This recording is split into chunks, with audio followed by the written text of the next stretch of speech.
আজ থেকে শুরু হয়েছে রেলপথে ঈদযাত্রা। ভিড় এড়াতে অনেকেই আগে ভাগেই রাজধানী ছাড়ছে।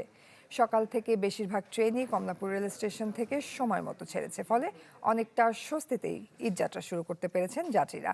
যাত্রী চাপ সামলাতে 16 মার্চ থেকে ঈদের দিন পর্যন্ত চলবে 5 জোড়া স্পেশাল ট্রেন। এদিকে শুরু হয়েছে ঈদ শেষে ট্রেনে ফিরতি যাত্রার অগ্রিম টিকিট বিক্রি।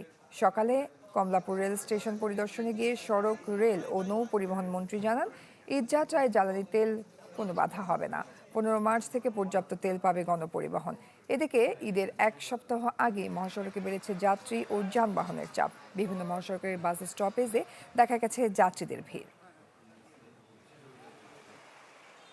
আশা করছি রেল যোগাযোগ ব্যবস্থাপনার একটা আমূল পরিবর্তন আপনারা দেখবেন। 15 তারিখ থেকে পর্যাপ্ত তেল পাবলিক পরিবহনে সরবরাহ করা হবে, আর তেলের দাম বাড়ানো হবে না, যার ফলে ভাড়া বাড়ছে না, আর দুর্ভোগ হওয়ার সম্ভাবনা আমি দেখছি না। তেল সংক্রান্ত দুর্ভোগ আমি দেখছি না এই পর্যন্ত।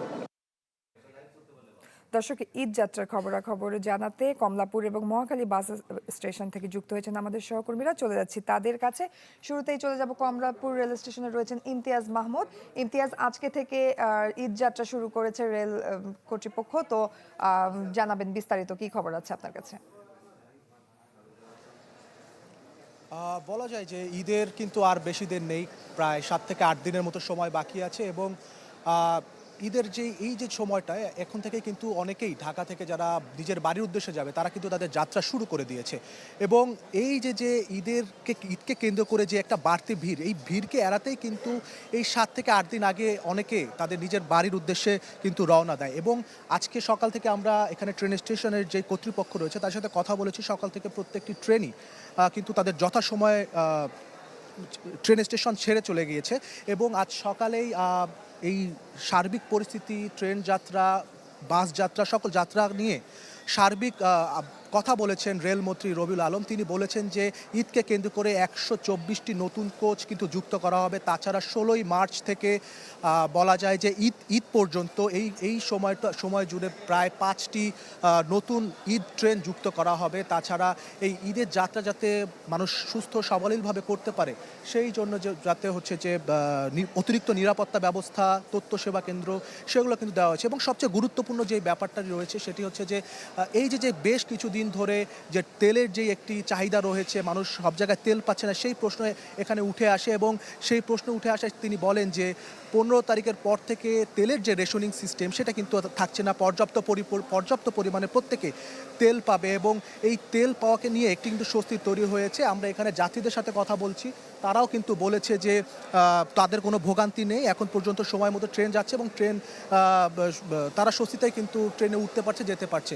তো সবশেষ মিলিয়ে এখন পর্যন্ত ভোগান্তি কিন্তু কোনো কিছু দেখা যাচ্ছে না, সময় মতো ট্রেন ছাড়ছে। এবং আজ থেকেই কিন্তু ফিরতি টিকিট 23 মার্চের সেটি কিন্তু দেওয়া শুরু হয়ে গেছে। ইমতিয়াজ, ধন্যবাদ আপনাকে রেলপথে ঈদযাত্রার খবর জানানোর জন্য। দেখতে পাচ্ছি মুয়াজ্জির হক আরেক সহকর্মী যুক্ত হয়েছেন মহাখালী বাস স্টপেজ থেকে। মুয়াজ্জির, আপনার পিছনে আমরা মানুষের ভিড় দেখতে পাচ্ছি, জানাবেন কি পরিস্থিতি সেখানে? Click backup LED light load shedding এ দেয় 3 ঘন্টার ব্যাকআপ, লাইটের ব্যাকআপ, লাইফের ব্যাকআপ। জয়ী, আসলে এখনও তো ঈদযাত্রার যে আনুষ্ঠানিকতা বলা যায় যে শুরু হয়েই গেছে এবং সেই রেসটা আমরা দেখতে পাচ্ছি রাজধানীর যে বিভিন্ন বাস টার্মিনালগুলো রয়েছে সেই বাস টার্মিনালগুলোতে আমরা দেখতে পাচ্ছি যে সেই চিত্রটা। তবে আগের মতো বা আগে আমরা যে ধরনের ভোগান্তির চিত্র দেখতাম, লম্বা লাইন এবং লাইনের পর লাইন, মানুষের দাঁড়ানো, অতিরিক্ত ভাড়া আদায়, এই বিষয়গুলো আগে যেমন ছিল, এবার এবছরের ঈদযাত্রায় আমরা সেই বিষয়টা না দেখতে পারলেও এখন আপনারা যে লাইনটা দেখতে পাচ্ছেন রাজধানীর মহাখালী বাস টার্মিনালের, বিশেষ করে এখান থেকে ঢাকা ময়মনসিংহের যারা যাত্রী রয়েছেন তারা যাতায়াত করে থাকেন। এবং এখানে এই দীর্ঘ লাইনের পেছনেও কিন্তু সেই ঘুরে ফিরে ফিলিং স্টেশন, অর্থাৎ যে পেট্রোল পাম্পগুলোতে যে তেলের জন্য লম্বা লাইন, সেই বিষয়টা উঠে আসছে। এবং এখানকার যারা কর্তৃপক্ষরা রয়েছেন তারা আমাদেরকে জানিয়েছেন যে অনেকগুলো বাস তাদের এই ফিলিং স্টেশনগুলোতে আটকে আছে এবং মূলত সকালবেলা, অর্থাৎ সকাল অনেকেই যাতায়াত করে থাকেন। সকালেই তাদের যে নির্ধারিত বাসগুলো ছিল সেই বাসগুলো চলে যায়।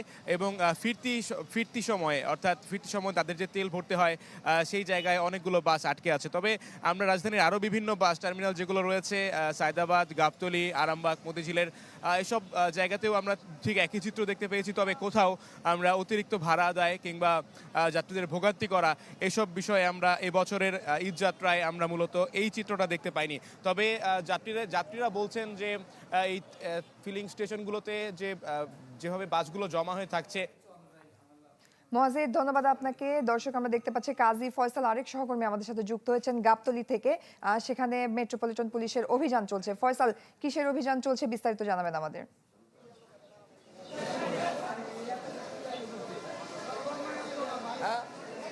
জয়, এখানে মূলত অভিযানটি শুরু হয়েছিল আজ সকাল থেকে, যেখানে মূলত ট্রাফিক বিভাগের যারা সদস্য রয়েছেন এবং ঊর্ধ্বতন কর্মকর্তা রয়েছেন ডিএমপি, তারা এই অভিযানটি পরিচালনা করছেন। সঙ্গে রয়েছেন মোবাইল কোর্ট, অর্থাৎ মোবাইল কোর্ট নিয়ে কিন্তু তারা এই অভিযান পরিচালনা করছেন। শুরুর দিকে বিভিন্ন ওয়ার্কশপে অভিযান চালানো হয়েছে গাবতলী এবং আশপাশের এলাকায়। ওয়ার্কশপগুলোতে তারা খুঁজে বের করার চেষ্টা করেছেন যে পুরাতন যে যানবাহনগুলো আছে লক্কর ঝক্কর, সেই যানবাহনগুলো যেন আর পরিচালনা করতে না পারে, অর্থাৎ যেগুলো লক্কর চক্করবিহীন বা সেগুলো যাতে চলাচল করতে না পারে, সেই জন্যই কিন্তু তারা মাঠে নেমেছেন। পরবর্তীতে এই মুহূর্তে ঈদ যাত্রাকে কেন্দ্র করে অতিরিক্ত ভাড়া আদায় করা হচ্ছে কিনা সেটি নিশ্চিত করতেই মূলত এই অভিযানটি পরিচালনা করছে ডিএমপির ঊর্ধ্বতন কর্মকর্তারা। তারা এই অভিযান পরিচালনা করছেন। আমরা অভিযানে যারা নেতৃত্ব দিচ্ছেন সামনেই তারা রয়েছেন ডিএমপির ঊর্ধ্বতন কর্মকর্তা ট্রাফিক বিভাগের। তারা বলছেন যে এখানে তারা একটি অভিযোগও কিন্তু পেয়েছেন যে অতিরিক্ত, অর্থাৎ নির্ধারিত যে ভাড়া রয়েছে তার থেকে অতিরিক্ত ভাড়া আদায় করা হচ্ছে, এমন ধরনের অভিযোগও কিন্তু তারা পেয়েছেন। একই সাথে ভাড়ার যে তালিকা রয়েছে সেই তালিকা কিন্তু তারা যাচাই করছেন এবং সামনে তারা এগিয়ে যাচ্ছেন। নিশ্চয়ই সেখানে গণমাধ্যমের সঙ্গে তারা কথা বলবেন এবং এই অভিযান চলমান থাকবে পুরো ঈদকে কেন্দ্র করে, যাতে কোনো ধরনের অনিয়ম না হয় বা ভাড়া নৈরাজ্য না হয় সেটি নিশ্চিত করতেই কিন্তু এই অভিযান পরিচালনা করা হচ্ছে বলে ডিএমপি থেকে আমাদেরকে জানানো হয়েছে। এখানে অভিযান পরিচালনাকারী যে কর্মকর্তা রয়েছেন তারা এখন সংবাদ সম্মেলন ব্রিফ করবেন এবং এই ব্রিফিংয়ে আমরা আপনাদেরকে নিয়ে যাওয়ার চেষ্টা করব। ডিএমপি অতিরিক্ত কমিশনার তিনি অভিযান, আমরা লাইভে আছি, বলেন আপনারা না আমরা লাইভে আছি, শুনবে? আচ্ছা, আমরা একবার একটু কথা বলি।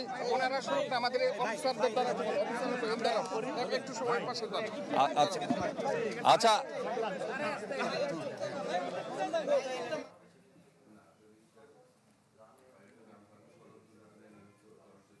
দর্শক, রাজধানীর গাবতলীতে চলছে ঢাকা মেট্রোপলিটন পুলিশের অভিযান। সেখান থেকে সরাসরি দেখছিলাম আমরা।